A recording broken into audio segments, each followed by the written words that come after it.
মুস্তাফিজের দাম 18 কোটি হলেও অবাক হওয়ার কিছু নেই।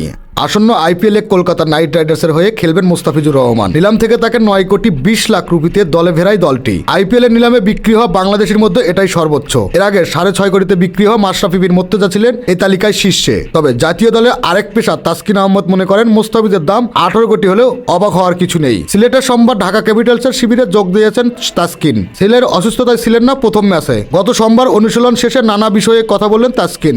সেখানে আইপিএলে মুস্তাফিজের দামের প্রসঙ্গে উঠে আসে। এ নিয়ে তাসকিন বলেন, মুস্তাফিজ মাশাআল্লাহ ওয়ার্ল্ড ক্রিকেটে অনেক পরীক্ষিত একজন খেলোয়াড়। ও যদি 9 কোটির জায়গায় 18 কোটিও পেত, এটা অবাক হওয়ার মতো কিছু না, কারণ এটা ওর প্রাপ্য।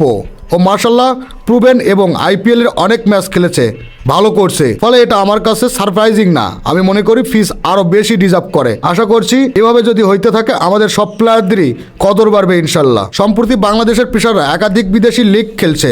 এ প্রসঙ্গে তাসকিন বলেন, মাশাআল্লাহ উন্নতিটা চোখে পড়ার মতো। সত্যি করে বলতে বাইরের দেশে গেলে কিন্তু একটা পেশা থাকে, আপনি বিদেশি প্লেয়ার হিসেবে যখন খেলতে নামবেন, কারণ ওখানে এমন না যে আপনি খারাপ করলে আপনাকে খেলাবে, 2-1টা ম্যাচ খারাপ করলে হয়তো বসিয়ে দেওয়া হয়।